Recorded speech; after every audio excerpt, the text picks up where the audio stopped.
Hola a todos, bienvenidos a una nueva edición de nuestros diálogos en proximidad, aquí en el canal de YouTube de Asedas y seguramente también en podcast de Spotify próximamente. Tenemos el gran privilegio de contar hoy con José María Sumsi, en primer lugar profesor, doctor ingeniero agrónomo, catedrático de Economía Agraria, con una larguísima trayectoria profesional, pues no solo en la universidad, sino en organismos como FAO y la verdad es que para nosotros es un inmenso privilegio tenerte hoy aquí con nosotros. Muchas gracias para charlar un rato sobre bueno, pues el presente y el futuro del sector agroalimentario y en especial un poquito por lo que, bueno, pues por lo que nosotros más conocemos, que es el sector de la distribución alimentaria. Vamos a ver, José María, que nos puede contar desde su visión de cómo está todo esto. Muy buenas, ¿qué tal? Muy buenas, muchas gracias. Nada, vamos a empezar, si te parece, por hacer un poquito de contexto internacional, ¿no? Al final vemos que vivimos en un mundo de incertidumbre, en el que todo cambia por momentos, tensiones geopolíticas, consolidación de determinados bloques a nivel mundial, que cuando lo aterrizamos, bueno, pues vemos que tiene un impacto clarísimo pues, en el día a día del sector agroalimentario en Europa. ¿Cómo ves a Europa en general dentro de este contexto mundial en el que hoy pues nos toca movernos, ¿no? Bueno, yo creo que Europa en general tiene una posición difícil, pero al mismo tiempo estratégica, ¿no? Yo creo que Europa ha liderado y sigue liderando importantes temas como es el tema del cambio climático y la lucha contra el cambio climático desde el primer momento. Desde Kioto ya la Unión Europea pues, lidera claramente esta iniciativa, ¿no? Y por tanto yo creo que sigue siendo Europa pues, un referente en muchas cosas, también en derechos sociales, aunque efectivamente también tienen los problemas como la inmigración, pero yo creo que en general Europa pues, realmente tiene una solidez y es referente en muchas cuestiones. A veces quizá demasiado en solitario, ¿no? Y eso es un problema también, porque Europa quiere avanzar muy rápido en muchas cosas, el tema de la transición ecológica, el tema de energías renovables, el tema del cambio en el sector del automóvil y casi pues, eliminar el coche, el vehículo de explosión, ¿no? Para los eléctricos. Y a veces, pues claro, también tiene sus problemas al querer ir en vanguardia de todo esto. En cuanto al tema agroalimentario, yo creo que Europa sigue siendo una potencia absoluta. La Unión Europea es el primer exportador de alimentos y el primer importador, por tanto, es un actor absolutamente clave en la escena internacional y en el comercio internacional alimentario. El tema que planteas de cómo la geopolítica, los conflictos a nivel internacional, en este momento dos muy patentes como es el tema de la guerra en Ucrania o todo el tema del conflicto Israel-Palestina y todo lo que significa, pues yo creo que afecta a la Unión Europea y realmente nos colocan en una posición muy difícil, ¿no? Porque esa situación desde hace 3 años o 4 de reconfiguración de los bloques geopolíticos influye en el comercio. Estamos viendo clarísimos ejemplos, ¿no? De que hoy en día, bueno, siempre la base del comercio internacional son las ventajas comparativas de Ricardo, ¿no? Hace ya siglos, que luego se transformaron en la teoría de las ventajas competitivas. Parece sensato que efectivamente la posición en el comercio nacional venga dada por tus competencias en los sectores que sea, energía o tecnología o agricultura y alimentación. Pero eso está empezando a cambiar. Ahora mismo estamos viendo la influencia de los bloques geopolíticos en temas tan importantes como la energía y como la alimentación. Y eso es un problema, ¿no? Voy a poner algunos ejemplos, ¿no? Europa ha dejado de importar gas y petróleo ruso o ha disminuido las importaciones de la Federación Rusa y esas se han ido, esas no se han perdido, sino que lo que se ha hecho es una relocalización del comercio y toda esa energía de la que Rusia es uno de los grandes proveedores mundiales, pues está yendo a India, a China y a otros países, ¿no? Por tanto, reconfigurándose los flujos comerciales. Y lo mismo puede pasar realmente en agricultura, ¿no? Y en alimentación. Otro ejemplo, el precio del petróleo, que es un tema fundamental para la agricultura, porque todos sabemos que hay una relación entre precios agrarios y precios de la energía, y especialmente el petróleo, porque hay muchos derivados del petróleo o del gas, que son los fertilizantes, los pesticidas, los plásticos, el combustible. Todo eso depende mucho, y muchas veces hay relación entre las crisis energéticas y las crisis agrarias, ¿no? Bueno, pues recientemente, hace unos meses, hemos vivido una coyuntura muy especial de subida de los precios del petróleo por un acuerdo entre Rusia y Arabia Saudí de reducir la producción de petróleo.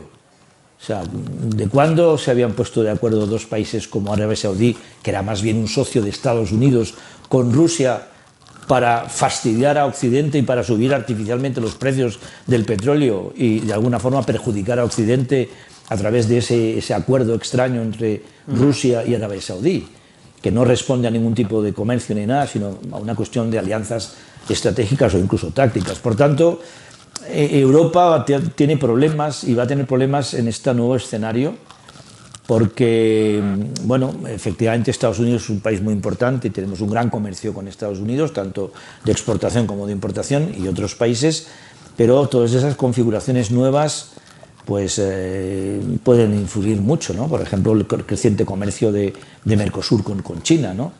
Estados Unidos también tiene su peculiar confrontación con China, Europa está ahí en medio. Europa tiene 20 años congelado un acuerdo con Mercosur en el tema alimentación, y lo tiene congelado por eso. O sea, son los temas de agricultura y alimentación los que dificultan mucho, e incluso han impedido hasta ahora el acuerdo comercial entre Europa y Mercosur.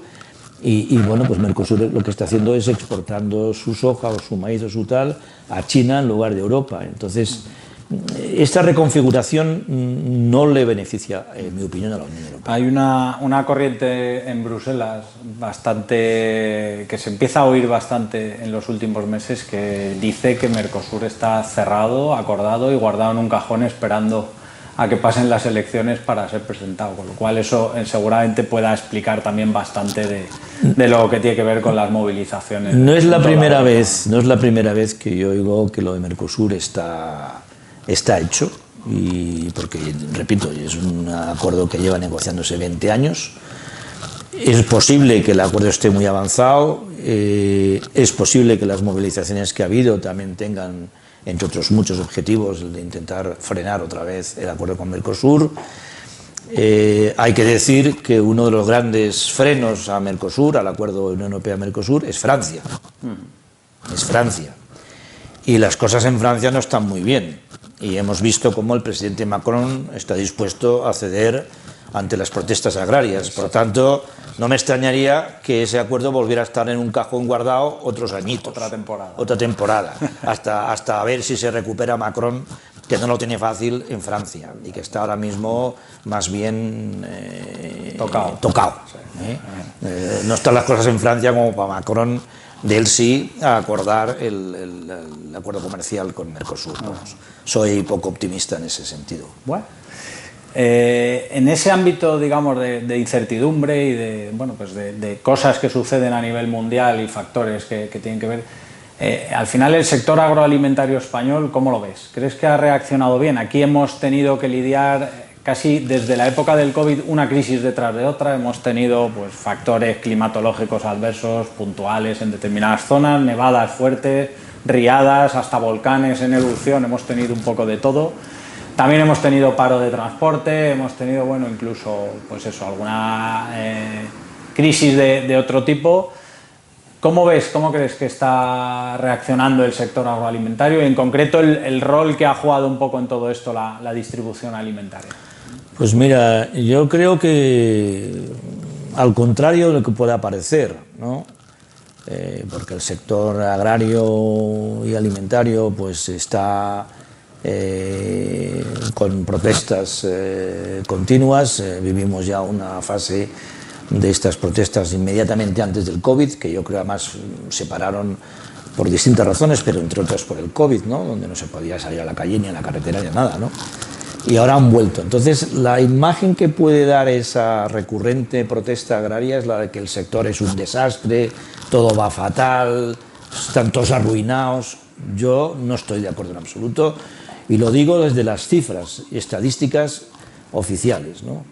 Y por tanto creo que hay que hacer mucha pedagogía, ¿no? Porque la tentación de, porque haya 2.000 o 3.000 tractores en la carretera o 10.000 tractores en la carretera, pues es expresión de que hay un cierto malestar, pero no podemos inferir de ahí que el sector agroalimentario es un desastre y tal. Yo creo que es un sector sólido, yo creo que es un sector que dio una respuesta increíble en la etapa de la COVID, desde toda la cadena, desde producción hasta distribución. Creo que, por supuesto, toda la parte logística de la distribución, de que los lineales se siguieran abastecidos y no tuviéramos problemas en medio de una crisis dramática, de gente muriendo todos los días, 800 personas diarias muriendo. Creo que el sector agroalimentario dio realmente la sensación, y la realidad también lo demuestra, de ser un sector potente, un sector sólido y un sector que funciona. Por tanto, creo que así veo yo la realidad del sector, y la veo así desde la producción hasta el consumo y todos los eslabones intermedios. Y creo además que por supuesto que ha habido fases mejores y peores. Si analizamos los últimos 3-4 años, del 20 hasta ahora, pues podemos, aparte de la cuestión del COVID, pues efectivamente, como has dicho, ha habido fenómenos de desastres naturales, ha habido crisis energéticas, ha habido toda una serie de problemas. La sequía, derivados del cambio climático, derivados de la guerra de Ucrania, ¿no? Y yo creo que, bueno, pues efectivamente, cuando uno ve las cifras de la publicación de la renta agraria, pues el año 22, que es cuando viene la gran subida de los costes de producción, sobre todo derivados de la crisis energética, donde se pusieron los precios de la energía eléctrica, del gas y de los combustibles a unos niveles nunca vistos. El campo sufrió mucho, y se reflejan las estadísticas. En el 22 la renta agraria disminuye, cosa que no suele ser frecuente, o está estabilizada o poco a poco subiendo, pero tuvo un bajón importante. Pero miras el año 23, cuando los precios empezaron a moderarse, los precios de los productos, los medios de producción de la agricultura, y los precios agrarios no están mal, se diga lo que se diga, pues la resultante ha sido que la renta agraria en el 23 se ha recuperado. Es decir, que en un año se ha recuperado. Es decir, que lo que hubo muy malo fue una coyuntura desastrosa. Pero no es algo estructural. O sea, yo no creo que vamos, no solamente que no lo crea yo, sino las estadísticas no dicen que todos los años la renta agraria disminuye, que eso sería una crisis estructural, que un año y otro pues haya reducciones de la renta agraria en este país, ¿no? Pues no, o sea, la renta agraria está en una senda de estabilidad o de pequeños incrementos suaves. De pronto, efectivamente, vienen situaciones como la de la guerra de Ucrania, y aquello pues fue un momento crítico para la agricultura. La sequía. Efectivamente, la sequía es otro tema importante. El cambio climático. Yo creo que el cambio climático es un factor clave para entender la situación de la agricultura, pero aún así, pues la agricultura en España y el sector tiene una estabilidad importante. Entre otras cosas, y hay que decirlo así, porque España tiene uno de los sistemas de seguros agrarios más potentes, no de Europa, del mundo, con un modelo que es ejemplar y que es copiado o intentado copiado por muchos países, y que cuesta mucho dinero al presupuesto no de Bruselas, sino al presupuesto español. Por tanto, evidentemente, ahora los agricultores se quejan, llevamos 2 o 3 años muy malos, con agroseguro en pérdidas, sacando dinero del consorcio, es decir, del reaseguro, o sea, una situación complicada. El cambio climático, pues probablemente tendrá que replantear el seguro en el sentido de subir primas o de aumentar la subvención por parte del presupuesto público. O las dos cosas. O las dos cosas. Pero tenemos un sistema muy sólido, que requiere retoques por el cambio climático y la recurrencia de factores muy adversos, y especialmente sequía, pero no solo sequía, tormentas, pedriscos, inundaciones y demás. Pero partimos de un sistema de seguros agrarios muy potente. Y todo esto es lo que me lleva a mí a pensar que la agricultura en España es un sector, el sector agroalimentario muy potente. Por no decir, otro dato fundamental, y es que la balanza comercial agraria es positiva desde hace años. Es decir, tradicionalmente la balanza comercial agraria era deficitaria. Importábamos mucho más de lo que exportábamos hace 15, 20, 30 años. Desde hace 10, 15 años hemos pasado a una situación de una balanza comercial positiva, es decir, exportamos más que importamos. Pero es que ha habido años de que ese superávit ha sido, no creas que ha sido 1.000 millones o 2.000 millones, estoy hablando de 15.000 millones, de 20.000 millones.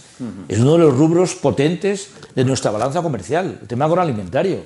Y eso no se consigue con una agricultura débil y una agricultura de chichinabo. Perdóname. El sector que más dinero deja en España después del turismo. Hombre, exacto. Es verdad. Sí. Eso es un indicador de que el sector es un sector potente, es un sector sólido, es un sector estable. Ahora, que me digas que determinado tipo de producciones en un año determinado, por sequía o por lo que sea, ha tenido pérdidas, o que los pequeños agricultores hayan podido tal, no digo que no. Es decir, yo no voy a decir que todos los agricultores estén fenomenal y ganen mucho dinero. Sería también no real decir eso. Pero de ahí a pensar que el agricultor español en general todos están arruinados, no señor. Y cuando miras la red contable agraria nacional, que es verdad que no es representativa porque no es una muestra estadística, pues se apuntan voluntariamente, pero hombre, te da un indicador, pues ves que las explotaciones medianas y las grandes ganan dinero. Otra cosa es que puede haber pequeños agricultores en determinados sectores que vean que sus rentas están bajando. Bueno, pues habrá que atender esas situaciones, habrá que atender qué sectores o qué tipo de productor, el pequeño agricultor, tendrá que apoyarse.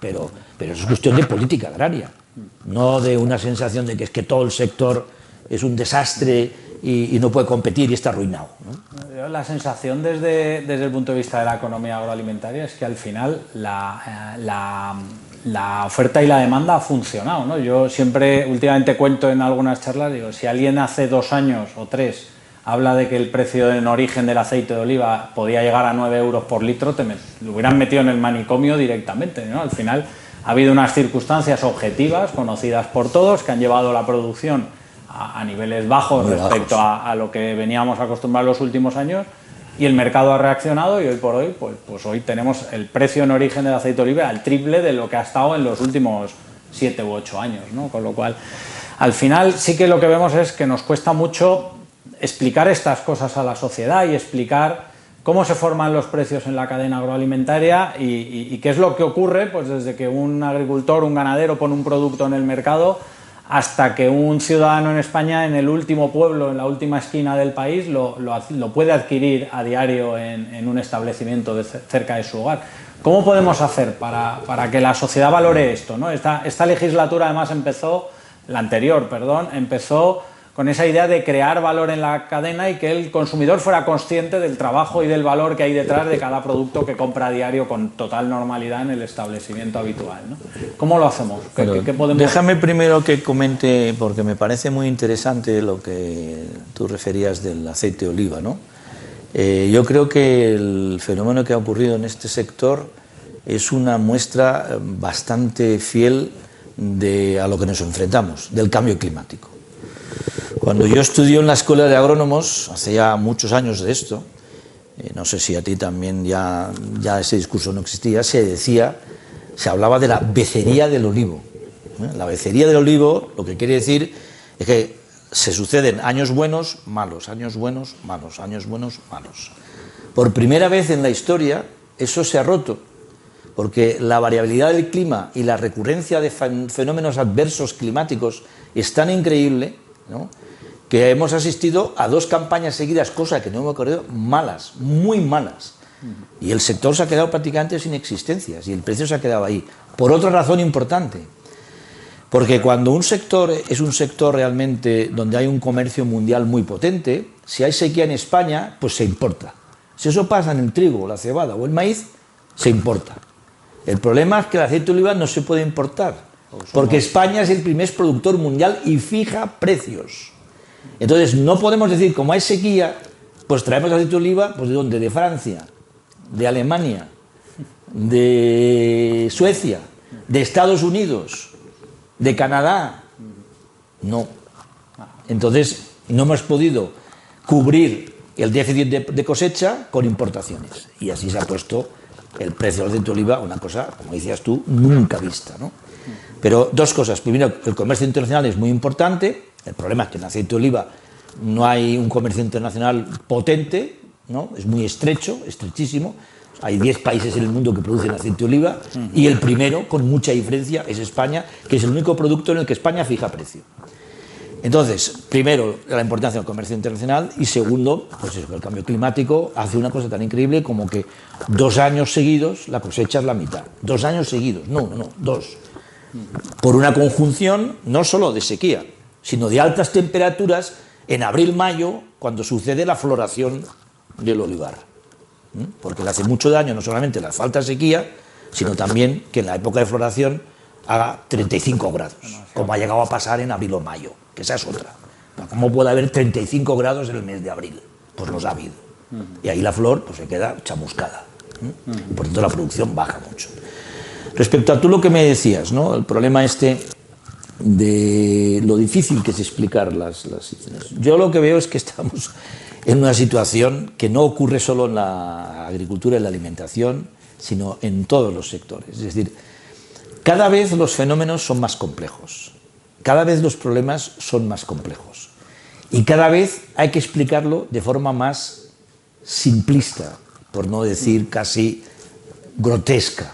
Es decir, hay que explicar en un tuit de 100 palabras un fenómeno que necesitas, en fin, varias páginas o varios minutos. Te hacen una entrevista en no sé qué canal de televisión o tal y puedes hablar 30 segundos. Dime tú qué puedes explicar en 30 segundos. Ahora, la demagogia es muy fácil. La demagogia es facilísima. Y es muy complicada de combatir la demagogia. Introducir la demagogia de que la cadena funciona fatal y que la distribución es el malo de la película, eso es muy fácil. Eso es muy fácil. Mira lo que tardo en explicarlo. Y sale en todas las televisiones. Estos días está saliendo en todas. 1 kilo de, da igual, tomate, zanahoria, pimiento, lo que quieras, le dije lo que quieras. Siempre con productos frescos de esos que no tienen que pasar grandes etapas de transformación como la harina o el azúcar o tal, ¿no?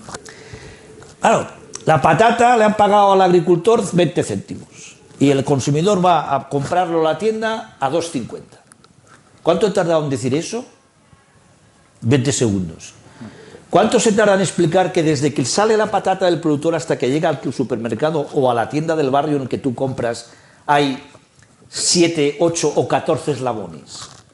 Todos ellos distintos, todos ellos dependiendo de materias primas o de la energía en proporción distinta. ¿Cuánto tardas en explicar eso? 10 minutos. Pues ya te lo he explicado por qué es tan difícil explicar y por qué es tan fácil la demagogia barata. Ahora bien, y permíteme que ahí meta una cuña publicitaria que yo llevo metiendo desde hace mucho tiempo y lo sabes. A mí me parece que la ley de la cadena en España es una ley pionera, que el mercado hay que intervenirlo con mucho cuidado. O sea, intervenir los mercados en una economía de mercado es muy delicado, hay que hacerlo con prudencia y bien hecho, y no es fácil. Que a veces se habla de que la gran distribución, que tiene un poder tremendo y entonces hace lo que quiere y marca los precios que quiere, lo cual no es cierto, porque para eso existe una autoridad de competencia y si hubiera cualquier tipo de acuerdo entre las distribuidoras para ponerse de acuerdo en los precios, ya se habría denunciado y se habría puesto una multa de millones a la distribución, cosa que no ha ocurrido. Por tanto, yo creo que como digo, la demagogia es fácil, ¿no? Ahora bien, igual que digo que intervenir los mercados es muy delicado y complicado y que si efectivamente hay acuerdos en precio, pues para eso está la autoridad de competencia, que puede actuar de oficio, por supuesto, o con denuncias. La ley contempla el observatorio de la cadena, que en mi opinión es una pena, que es un instrumento que no está utilizado a fondo. Porque es verdad que no puedes intervenir en los eslabones, ni en producción, ni en el transportista, ni en el almacenista, ni en el mayorista, ni en el minorista, ni en ningún sitio. Pero al menos, yo digo siempre, al menos deberíamos tener información de cómo va evolucionando el precio en cada eslabón desde que sale de producción hasta que llega al consumidor. Y además publicar cada X meses, coger una serie de productos básicos, 10, 15, 20, 40 productos básicos, y analizar cómo es esa cadena y cómo se va generando el precio. Aunque solo sea para saber, oiga, pues mire, a lo mejor identificamos que de pronto hay un salto injustificado completamente en el eslabón número 7, que es el almacenista, o que es el transportista, o que es el frigorífico, o que es no se sabe qué. Y que no se justifica que haya subido tanto en ese eslabón el precio. No para intervenir y prohibirle o hacerle bajar, porque eso no se puede hacer, pero al menos tendríamos un instrumento que nos permitiría a esa demagogia del agricultor le han pagado 20 céntimos y al consumidor le ha pagado a 2,50, permitiría al menos contrastar esa demagogia fácil y barata de 20 segundos con estudios profundos. Y yo echo mucho de menos esto, y lo he dicho muchas veces en mis charlas, tú lo sabes. O sea, ¿qué hace? O sea, el Ministerio tenía dotado este observatorio con un dinero importante antes de la crisis financiera. Cuando hubo que recortar de todo, cayó de todo. Y entre otras cosas, cayó también el dinero del observatorio. A mí me parece que los pocos millones que habría que destinar a ese observatorio sería el dinero mejor gastado del Ministerio de Agricultura para saber qué pasa de verdad en la cadena alimentaria. Desde luego, si yo fuera ministro de Agricultura, sería lo primero que haría. Dotar con... tampoco estoy hablando que hay que dotarlo con 100 millones de euros, ¿eh? Estoy hablando, no sé, de 2, 3 millones, 4 millones, 5 millones de euros. Para tener un equipo ahí que cada X meses publique un estudio sobre la evolución de los precios en la cadena de 15 o 20 productos básicos. Yo no sé por qué no se hace. No lo entiendo. Y además, como sabes, es el único que lo puede hacer. Sí. Porque yo un día me acuerdo que pensé, bueno, pues que lo haga la propia distribución, pero no podéis hacerlo. Porque seríais inmediatamente denunciados por intentar manipular precios, ¿no? Exacto. Entonces eso lo puede hacer el Ministerio. Que además solo. Tiene que haber herramientas tecnológicas en la actualidad por supuesto. Para hacer eso de una forma que no casi sea automática. Muy costosa. Casi automática. Pero bueno. Es una pena, de verdad. Yo creo que sería un instrumento, tanto que se habla de la cadena, que si hay más inspectores, más no sé qué, más multas, más tal. Bueno, vale, a lo mejor hay que hacerlo. Pero oiga, una cosa como el observatorio y los estudios del precio, de cómo se forma y cómo se distribuye, desde el productor hasta el consumidor, eso no necesitas ni grandes inspectores, ni multas, ni nada. Son tremendamente útiles. No lo entiendo, no lo entiendo. Hay una parte de esos estudios que también es muy útil, que casi nadie mira, que a mí me gusta mucho, que es la parte en la que hace la evolución de precio-origen mayorista-destino en 4 o 5 campañas. Y si uno ve, y da igual el producto que cojas, tomate, productos de cárnicos, da igual, que es bastante estable. Que hay una correlación clarísima entre lo que ocurre en origen y lo que ocurre en destino con los precios, ¿no? Que en origen hay mucha más volatilidad y esa volatilidad, cuando sube y cuando baja de precios en origen, se traslada con unas semanas de retardo y de forma suavizada a los PVPs. Además, da igual el producto que cojas, que tú vas viendo, es verdad, oye, aquí subió y 4 semanas más tarde, pues esto tuvo un repunte, luego bajó y bajó 4 semanas más tarde, ¿no? Por supuesto. Se intenta ver, ¿no? En la última semana ha bajado en origen un 15 y en destino sigue igual, ya, pues no, espera, porque tardó lo mismo en subir, ¿no? Sí.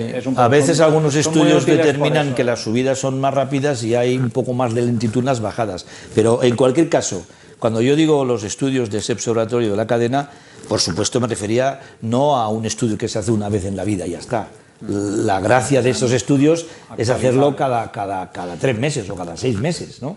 Y ver efectivamente, como dices, la evolución, cuando hay picos hacia arriba o hacia abajo en origen, qué pasan los picos hacia arriba o hacia abajo en consumo. Exacto. Bueno, eso es una herramienta, pero además es de cajón. O sea, si el mercado funciona, hay que conocer ese mercado y hay que trabajar sobre ese mercado. Son muy útiles para explicar lo que yo no lo entiendo, repito, tantas cosas, que hay que intensificar la aplicación de la ley de la cadena, hay más inspecciones, y es que no hay casi multas, es que no sé qué, siempre como, venga, el palo y tal. Oiga, primero, ¿por qué no se dedica a estudiar qué pasa en la cadena con los precios? Y saber si realmente hay un eslabón en concreto que es responsable de una subida que no se justifica.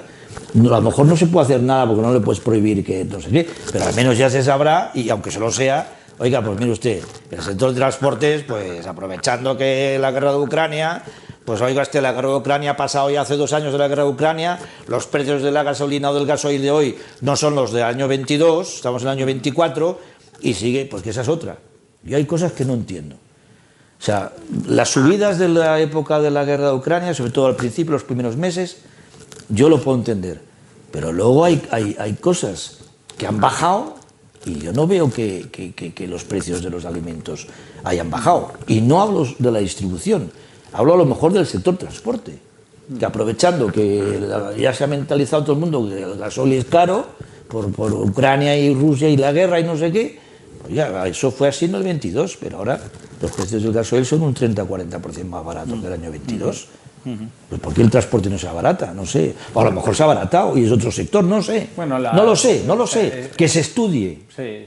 Felipe, que se las estudie. Cifras empiezan que se estudie. A dar moderación en los incrementos de precio, pero todavía hay incrementos. O sea, todavía el IPC está en positivo, no que está se estudie. En negativo como yo como estudioso del 2012. tema y como profesor de universidad, que se estudie. Que para eso están los expertos y los técnicos.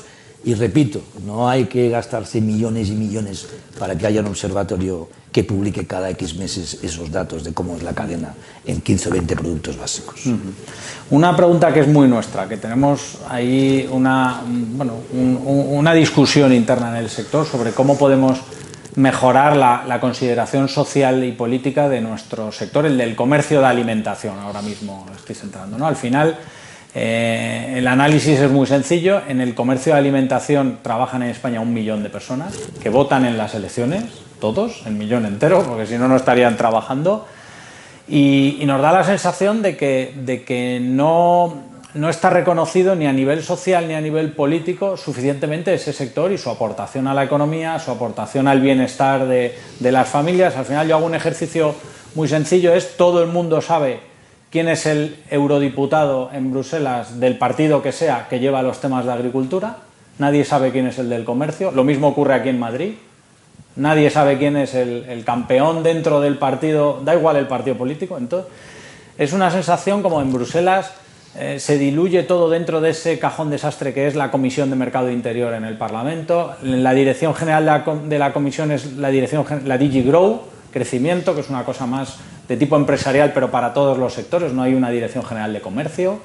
Aquí hemos tenido durante años compartido el ministerio con dos sectores como el turismo y la industria, estratégicos absolutamente para el país. Ahora estamos en economía, ya veremos qué efecto tiene eso, pero al final la sensación es como que el comercio interior, además, dentro de la palabra comercio, es como encima como el hermano pequeño, ¿no? Porque el comercio, hemos hablado antes de las exportaciones y demás, es como más glamuroso que no. ¿Qué podemos hacer para que este sector, donde trabaja 1 millón de personas, haciendo un trabajo loable, que además solo nos acordamos de ellos cuando vienen mal dadas, como comentabas antes, en el COVID, cuando en el incendio de Valencia de hace unas semanas, cómo un supermercado se convierte en un hospital de campaña en 10 minutos solo porque los trabajadores de allí entienden que lo que toca ese día es ayudar y no vender, y sin que le digan. Claro, ese sector lleno de personas con una vocación de servicio brutal y casi nadie se acuerda de él, nada más que como de Santa Bárbara, ¿no? Cuando truena. Sí, es verdad. Cuando tú estabas haciendo la pregunta, ¿no?, de la falta de reconocimiento y de protagonismo, ¿no?, del sector comercio de alimentos, en este caso, ¿no?, pues lo primero que yo decía, bueno, luego lo has dicho tú mismo, ¿no?, pero lo primero que yo pensaba es, bueno, eso será ahora, porque como tú recordarás bien y tú mismo lo has vivido, ¿no?, en la época del COVID, cuántas entrevistas y cuántos titulares no dijeron, menos mal, ¿no?, que la cadena funciona y los lineales de la distribución están llenos, ¿no? Creo que solo se vaciaron los primeros días del papel higiénico, que era una cosa que nos hacía a todos mucha gracia, ¿no? Y dio lugar a memes muy divertidos, ¿no? Y es verdad, sí, yo he leído, he visto y he escuchado durante la pandemia no sé cuántas alabanzas y gracias al sector de la distribución. Y esa frase, de hemos conseguido, o el sector agroalimentario español ha conseguido en plena pandemia, que no falte nada y que los lineales de los supermercados, de las pequeñas tiendas, del comercio, los lineales estén llenos, como un gran éxito y el agradecimiento. Yo creo que si en ese momento hubo agradecimiento, fuera dos sectores: el sector sanitario, cuando salíamos a las 8 todos a aplaudirles, y el sector de la distribución. Y la pregunta es, oiga, ¿y esto ya se ha olvidado? O sea, ¿qué memoria más frágil? No, y los médicos igual, míralos cómo están. En una precariedad tremenda, con contratos cuando acaban el MIR de 2 meses, no consiguen plaza fija hasta no sabe cuántos años, con unos sueldos irrisorios, para ganar algo bien, matándose con unas guardias de 24 horas que incluso ponen en riesgo al paciente, porque llega un momento que una persona no puede estar 24 horas operando, 24 horas atendiendo a pacientes, ¿no? Todos pensamos que a raíz del COVID cambiaría totalmente y al personal médico y sanitario, enfermero y tal, se le trataría mejor, se le subirían los sueldos, se le daría mayor estabilidad laboral. Nada, ahí tienen las huelgas de médicos. Todos pensamos que la cadena de distribución, la parte de distribución de la cadena, después de tanta alabanza y tanto reconocimiento, pues acabaría la cosa esa que es el malo de la película y son los que suben los precios y la cesta de la compra, la culpa de todos son los de la distribución y no sé qué, que esa cantinela acabaría y se sustituiría por unos estudios, como digo, más reales de a ver si es verdad o no. Nada. Entonces, la reflexión que yo me hago cuando tú me dices ¿qué se puede hacer? Pues lamentablemente creo que poco. Soy pesimista. ¿Por qué soy pesimista? Pues por lo que te acabo de decir. Porque vivimos en una sociedad de una memoria tan frágil. Solo es noticia lo que ha pasado hace 24 horas. Dentro de 3 semanas nadie hablará de nada de lo que ahora es actualidad. Tú mira los periódicos ahora, la amnistía, el coldo, no sé qué, me da igual. Tú lee, todos hablan de lo mismo. De aquí a 2 o 3 semanas eso es historia. La gente no se va a acordar de nada, ni de la amnistía, si sale bien, nada. Y el coldo pues pasará sus días ahí, en la cárcel o lo que sea, o le sancionarán, yo qué sé. Pero yo lo que veo es que vivimos en una sociedad, primero, donde las cosas hay que explicarlas en 100 palabras, ¿no? Y segundo, la inmediatez. Y eso, yo creo que esa sociedad con esa memoria tan frágil es consecuencia en parte de muchas cosas, no quiero ser simplista y reduccionista, pero una parte es el tema de las redes sociales y de las nuevas vías y técnicas de la comunicación y de la información.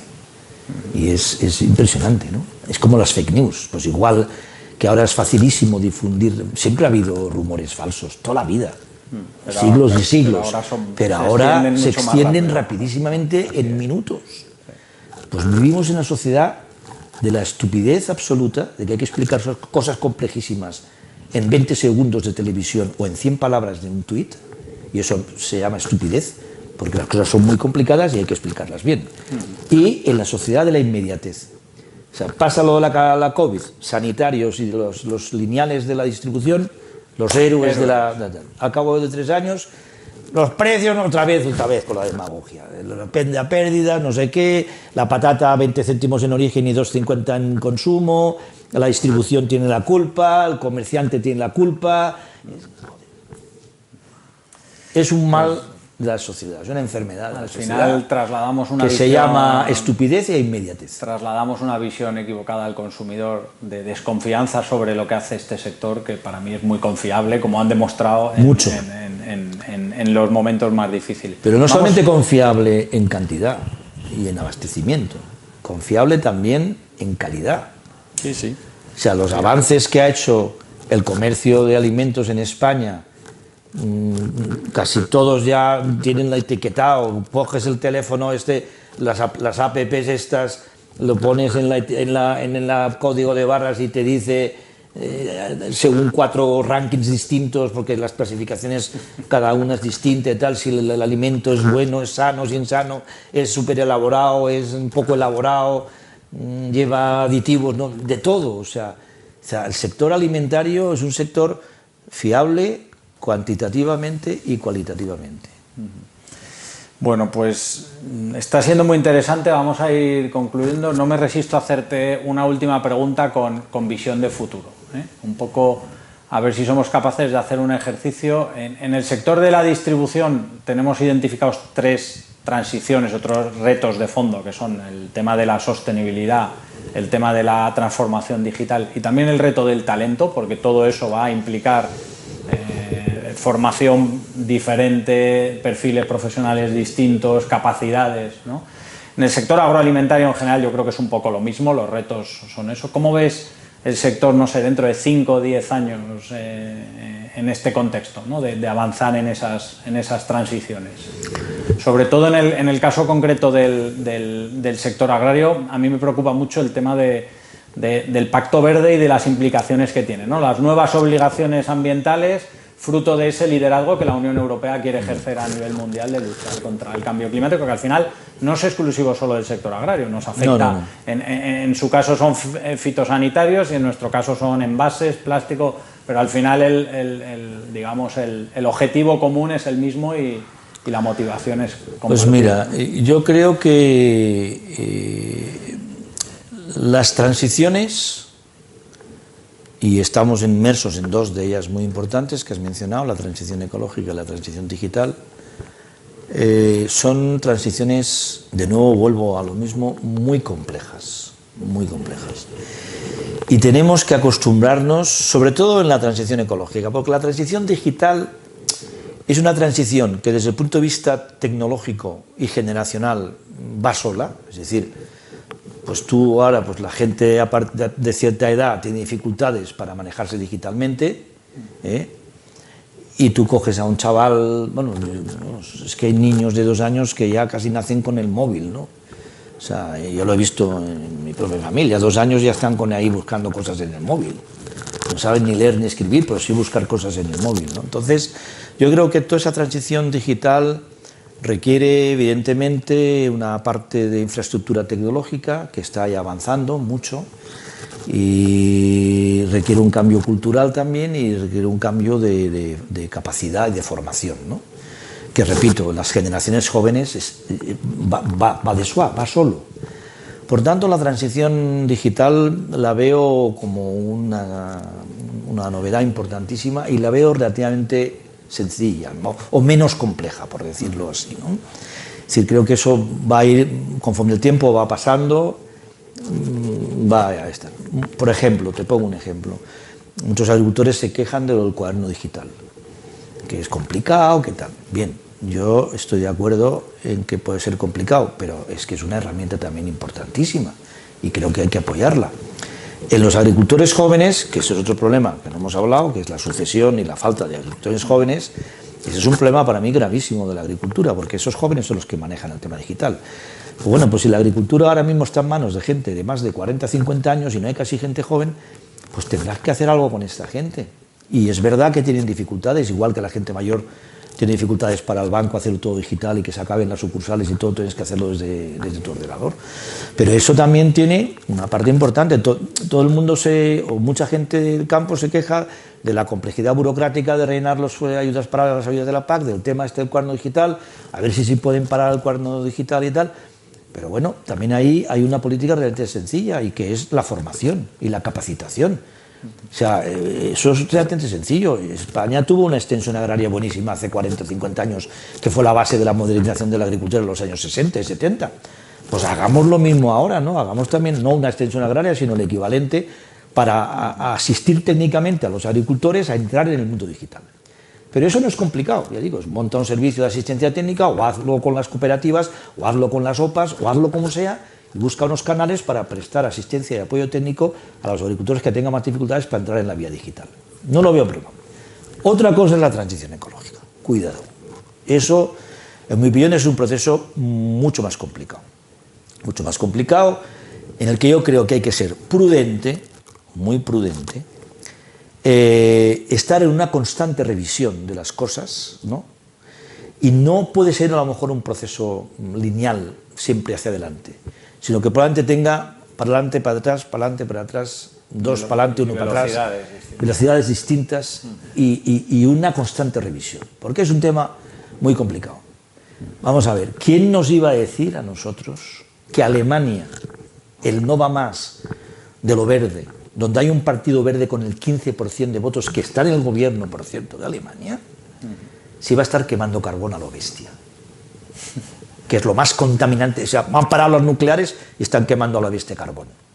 ¿Por qué? Porque no tienen el gas ruso y tienen que tener electricidad. Y aunque han montado rápidamente lo de las licuadoras vamos, todo el tema del licuado, del gas licuado y luego las regasificadoras, y están en ello, pero mientras no las tenían, han quemado a lo bestia carbón. Alemania, con un partido verde en el gobierno, lo más contaminante del mundo.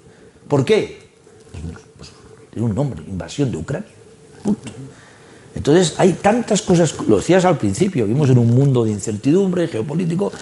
Entonces tú no puedes decir, oiga, esto hay que hacerlo en plan lineal y ya está, el carbón eliminado.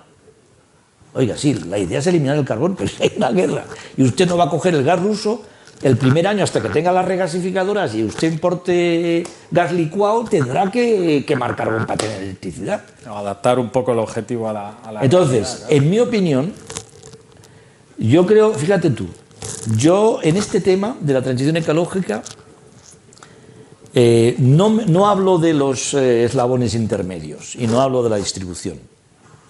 ¿Por qué? Bueno, porque son empresas con otro tamaño, con otra capacidad de gestión, con una... Hay de todo también. Bueno, hay de todo, pero en general es un sector, toda la cadena, quita la producción, toda la cadena, pues sobre todo la parte final, pues son empresas, no sé, con una gestión, con talento, con un staff técnico importante, no sé, creo que es otro nivel, ¿no? Y ahí se está avanzando. Pero me preocupa, y tú lo has dicho, a mí me preocupa mucho el sector productor, la agricultura. Y en ese sentido yo daría palos a los agricultores y daría palos a la Comisión Europea. A los agricultores porque tienen que entender que no pueden hacer las mismas cosas que hace 50 años y que hay que producir de otra manera y que la agricultura tiene que ir hacia la sostenibilidad. Económica también, claro, pero ambiental. Y lo tienen que asumir. A estos días yo he oído los días de las movilizaciones de tractores, ¿no? Y de protestas agrarias, ¿no? Quejarse de que es que ahora no pueden hacer lo que les da la gana, que ahora les dicen cómo hay que hacer las cosas, que hay que respetar ciertas condiciones ambientales, que hay que no sé qué y tal. Bueno, pues claro, como todos los sectores. ¿Qué sector ahora mismo no está en cierta manera con cierta regulación de lo que se puede y no se puede hacer desde el punto de vista medioambiental? Igual que hace 40 o 50 años los alpechines iban a los ríos. Y ahora si alguien, el alpechín, que es el residuo del aceite de oliva, va a dar, se le cae el pelo. Pues todos los sectores tienen que acoplarse a una nueva mentalidad de sostenibilidad y la agricultura también. Por tanto, cuando los agricultores dicen esto, es que ahora no puedo hacer lo que quiera, es que me obligan a hacer una serie de condiciones y me obligan a no sé qué, y a cubiertas vegetales para evitar la erosión y que no sé qué y tal, pues oiga, pues es normal. Entonces, para los agricultores, soy usted agricultor, no sea usted, o sea, no, usted, estamos en el año 2024, no en 1970. Por tanto, usted tiene que adaptarse a la nueva situación y usted tiene que ser más sensible desde el punto de vista ambiental. Y para la Comisión, oiga, Comisión, usted no puede ir tan rápido. Y además, urbi et orbi, sin distinguir sistemas de producción, porque hay sistemas muy lesivos desde el punto de vista ambiental y otros que no. Hay sistemas como la dehesa, que es una maravilla de sostenibilidad per se, por definición, por el tipo de sistema agrario que es la dehesa. Entonces, oiga, Comisión, esto de que a todo el mundo le obliga a hacer lo mismo, oiga, esto es muy complicado. Estúdielo bien, vaya paso a paso, revise. O sea, yo ahí creo que la Comisión Europea, no solamente por la PAC, me refiero a la PAC y me refiero sobre todo al Pacto Verde, me refiero a la estrategia de la granja a la mesa y a la diversidad y la reciente aprobación de la restauración de espacios naturales. ¿Que hay que ir a eso? Yo creo que hay que ir a eso, yo lo defiendo. Pero, Comisión, estúdielo bien, tenga cuidado, vaya un poco más despacio y revise constantemente. Ustedes, agricultores, ya está bien de decir que ustedes quieren hacer lo que les da la gana, independientemente de que provoque erosión, o provoque lluvia ácida, o provoque lo que le dé la gana. Y por último, y termino con esto, ¿por qué la transición ecológica es tan complicada? La transición ecológica es muy complicada en cualquier sector, y ahora nos referiremos a la agricultura, porque aparte de que le impone al agricultor ciertas condiciones que pueden ser complicadas o desagradables o molestas, o joder, ahora me piden estas 5 cosas más, que no labre no sé qué, que cubierta vegetal, que tal, Y puedo llegar a entender incluso que un agricultor que antes no tenía que hacer todo eso, ahora diga, joder, es que cada día me lo ponen más complicado, cada día es más difícil esto de ser agricultor. Vale, que para lo cual está también, como te decía, los servicios de asistencia técnica para facilitar esto a los agricultores. Pero el agricultor tiene otra queja con el tema de la sostenibilidad ambiental y de la transición ecológica, y ahí tiene razón, ahí tiene razón. Y es que muchas de estas cosas que la agricultura tiene que hacer en plan ambiental, sean condiciones o sean ecoesquemas, o sea lo de la granja a la mesa, o sea lo de la biodiversidad, incrementa los costes de producción. Y ahí la pregunta es, ¿quién paga eso? Y no hay más que 3 opciones. Felipe, hay 3 opciones nada más. Es muy fácil. Ahí sí que lo explico en 20 segundos. O paga el agricultor con unos costes más altos y por tanto perdiendo renta agraria. Lo paga el consumidor, es decir, los costes que me incrementa las condiciones ambientales se las traslado al consumidor. Y lo siento, pague la patata a 3,50 en lugar de 2,50. O tercero, la sociedad.